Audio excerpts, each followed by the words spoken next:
Before we begin, please take a moment to fill out our pre-survey. You can pause the recording and fill it out. This just helps us get more data so we're able to quantify our results.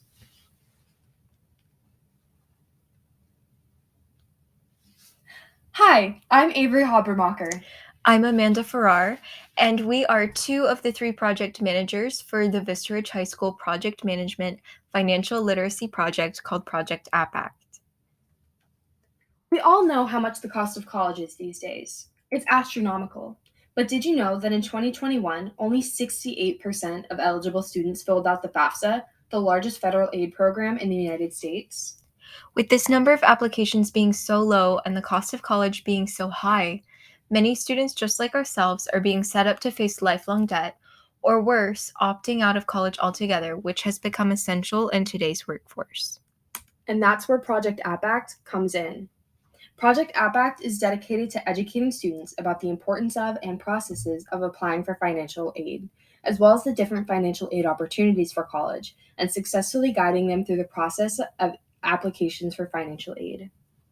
At Project AppAct, we are here alongside you as we go through the process of applying for financial aid together. Regardless of your family's income level, your race, your gender, ethnicity, level of education achievement, or the college that you personally plan to go to, Project AppAct is here to help you with all of your college financial aid application needs. So now that you know a little bit about who we are and why we're here, let's get into the facts. There are so many different types of financial aid opportunities available for college, between the FAFSA, private and college funded scholarships, federal and state aid programs, work study programs, grants, and so much more. But what do these mean? And which one is right for you? What could you combine to maximize your aid potential? To start off, let's take a look at the FAFSA. FAFSA stands for Free Application for Federal Student Aid and is a form that prospective college students fill out to determine their eligibility for federal college financial aid. Aid from the FAFSA is on a first come, first served basis.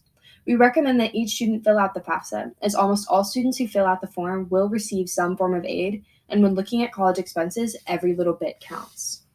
Secondly, there are private student loans. These loans are offered by a private lender, generally a financial institution. However, these loans are often loaded with much higher interest rates, have fewer repayment options, and aren't supervised by any overhead agency, making paying them off later much more difficult. While these may be a good option for some, we recommend that anyone looking to apply for one of these does thorough research into the loan you're applying for, ensuring that you understand all of the implications and rules of paying the loans back. There's also an option in the federal work study program. The work study program allows students to get jobs on campus, such as working in a campus coffee shop, bookstore, or being a dorm RA, where the income from the job goes towards the student's tuition payments. We recommend these to any student as well, as oftentimes work study jobs have flexible schedules that can accommodate to your class load and personal schedule. Then there are the types of financial aid that don't need to be paid back: grants and scholarships. These two are similar but also very different. Grants are offered in a need based style, often by government departments, public or private trusts, or even colleges themselves. Some grants may be offered depending on your FAFSA results. Scholarships, on the other hand, are offered on a merit based basis. Scholarships typically require you to fill out an application and may sometimes require an essay or short survey response.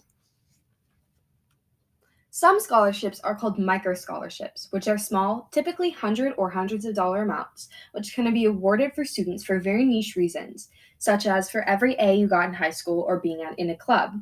Even though these are small, we still recommend applying for as many of these as possible, as they can cover unexpected costs of college like groceries or dorm needs.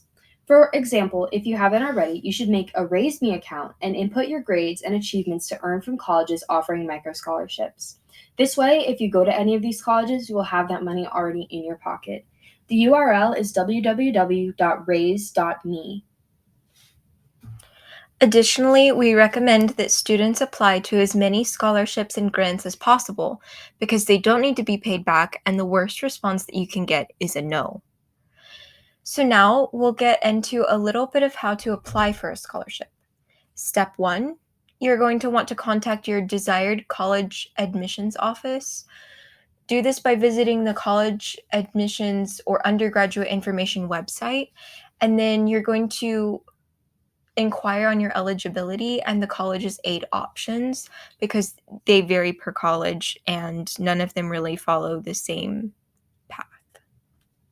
In addition to applying for all of these financial aid applications, one of the most important aspects of paying for college is having a budget and being smart with your money. With that, we are referencing Charles Schwab's MoneyWise program to teach you about expenses beyond tuition as well as living away from home for the first time. With that, we wanted to emphasize a few of the main things about paying for college necessities, which are not included in tuition expenses.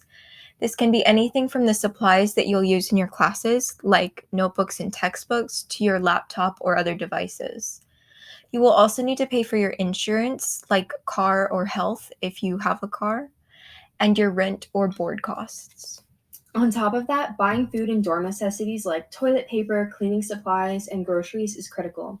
Finally, you will have to budget in any travel expenses and discretionary or entertainment purposes.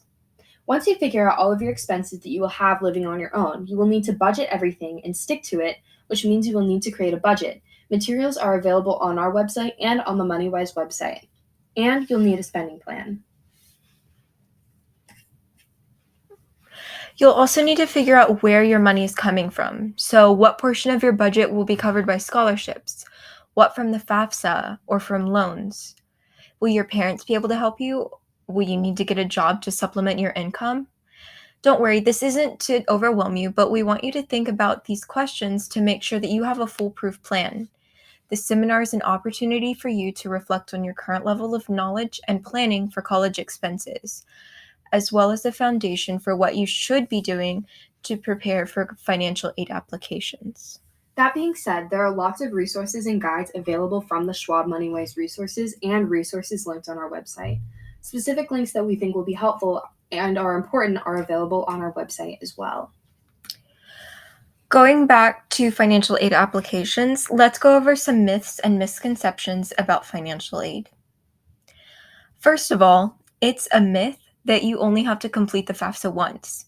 Each year you're in college, you are eligible to complete the FAFSA. Also, if you don't qualify for aid one year, you can still reapply and qualify the next year because your income and expenses will vary. Secondly, the FAFSA is a free application. Please stay away from any websites that will require you to pay a fee to fill out the FAFSA because they're absolutely just trying to steal your money. The aid you get from the FAFSA will not depend on your grades. It's based on your parents' tax reforms from the IRS at the end of every fiscal year. So, we've talked a lot about different types of college financial aid, how to apply for some, and even more. But why is all of this important? Why should you care? What's the point? The cost of college has increased 1,417% between 1977 and 2021, and the costs continue to rise at a rate greater than 4.5 times the median household income. So that means that while college is getting more and more expensive, income rates are not rising to meet those same costs. Because of this, more and more people are being forced to take out student loans. That debts are becoming astronomical. In fact, it's estimated that Americans owe over $1,732,200,062,000 in student loan debt. That's a lot of money. Without financial aid in college, you might not be able to pay to go to college.